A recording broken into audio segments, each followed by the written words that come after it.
Seed মিক্সে তেল বীজ 5% এর বেশি রাখবেন না। এক ফুট কোনোভাবে সপ্তাহে একদিনের বেশি দিবেন না। ভেজানো গম, সেদ্ধ বুটের ডাল দেওয়া যাবে সপ্তাহে 2 দিন। এগুলোতে কিছু প্রয়োজনীয় লবণ থাকে যা পাখিকে সচল রাখে অতিরিক্ত গরমে। হ্যালো গাইস, আসসালামু আলাইকুম। প্রচন্ড গরম পড়ছে এখন। অনেকের পাখির আশেপাশে তাপমাত্রা 32 ডিগ্রি সেলসিয়াস ও অতিক্রম করছে। এই অবস্থায় কিছু সতর্কতা অবলম্বন করতে হবে আপনাদের। গরমে পাখির যত্ন বা গরমে পাখি পালনের কিছু টিপস আমি এই ভিডিওর মাধ্যমে আপনাদের সামনে তুলে ধরব। আশা করি ভিডিওটি অনেক গুরুত্বপূর্ণ হতে যাচ্ছে, আপনারা পুরো ভিডিওটি দেখবেন। তার পাশাপাশি আমি আরেকটা জিনিস আপনাদের বলে দিব, খুব গুরুত্বপূর্ণ একটি টিপস, কিভাবে পাখির ঘর দুর্গন্ধমুক্ত করবেন বা পাখির ঘর দুর্গন্ধমুক্ত করার উপায় সম্পর্কে আমি কয়েকটা টিপস অথবা কয়েকটা গুরুত্বপূর্ণ বিষয় আমি আপনাদের সামনে বলে দিব। পাখির ঘর কিভাবে দুর্গন্ধমুক্ত করবেন এর কয়েকটা উপায় আমি আপনাদের বলে দেব। তার পাশাপাশি আরেকটা জিনিস নিয়ে আপনাদের সামনে আলোচনা করব, কিভাবে শাকসবজি বা তরকারি জীবাণুমুক্ত করবেন।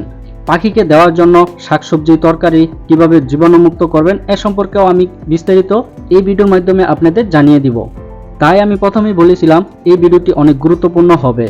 আর এই ভিডিও থেকে যদি আপনারা কিছু জানতে পারেন অথবা আপনারা কিছু শিখতে পারেন তাহলে আমার চ্যানেলটি সাবস্ক্রাইব করে আমাদের সাথেই থাকবেন। আর আমার এই ভিডিওতে একটি লাইক করে দিবেন আর কমেন্ট করে জানিয়ে দিবেন আপনারা কি শিখতে পেরেছেন। তাহলে চলুন বেশি দেরি না করে ভিডিওটি শুরু করা যাক। প্রথমত আছে, যেসব বারান্দায় সারাক্ষণ রোদ পড়ে সেখান থেকে পাখি সরিয়ে নেওয়া উচিত।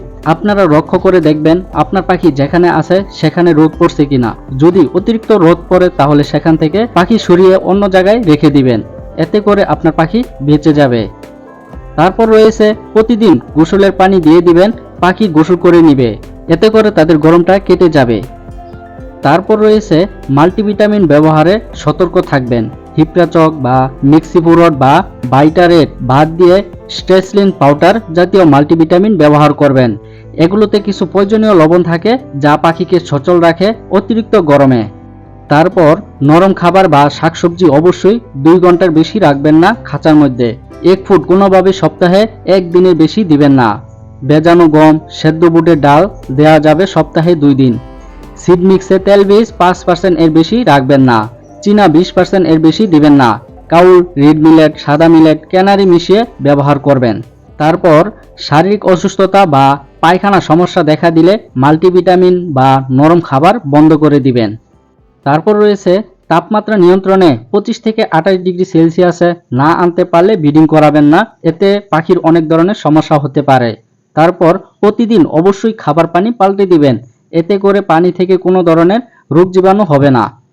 তারপর প্রতি 2 দিনে একবার ট্রে পরিষ্কার করে দিবেন। ট্রের মধ্যে যদি কোনো ধরনের ময়লা আবর্জনা থাকে তাহলে যে কোনো ধরনের পরজীবী হতে পারে, সেক্ষেত্রে আপনার পাখির অনেক ধরনের রোগ হয়ে যেতে পারে। সেজন্য আপনারা প্রতি 2 দিনে একবার ট্রে পরিষ্কার করে দিবেন।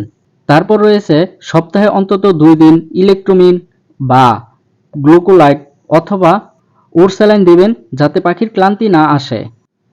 তারপর সর্বশেষ রয়েছে, অ্যালোভেরা সপ্তাহে 3 দিন দেয়া গেলে মাল্টিভিটামিন স্যালাইন দেওয়ার দরকার হবে না।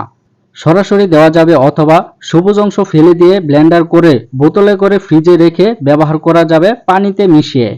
পাখি নরম খাবারেও মিশিয়ে বা চটকিয়ে দেওয়া যাবে।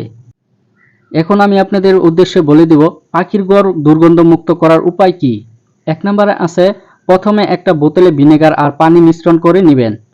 তারপর এই মিশ্রণটি রুমে স্প্রে করে দিতে হবে, খাঁচার ট্রেতে, খাঁচার ভিতরে, পর্দা কিংবা চাদরে। খেয়াল রাখবেন যেন পাখির গায়ে না লাগে। 2 নম্বরে রয়েছে, একটা ছোট বাটিতে ভিনেগার ঢেলে খাঁচার কাছে রেখে দিতে পারেন। আপনি চাইলে 2 বা তার অধিক বাটিতেও দিতে পারেন। 2 থেকে 3 দিন পর পর পানি পাল্টাতে ভুলে যাবেন না যেন।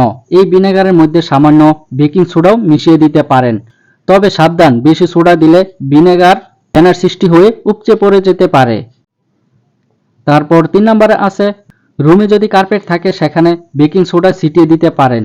ঘন্টা 2-1 রেখে তারপর ঝাড়ু বা ভ্যাকুয়াম ক্লিনার দিয়ে বেকিং সোডা সরিয়ে ফেলুন।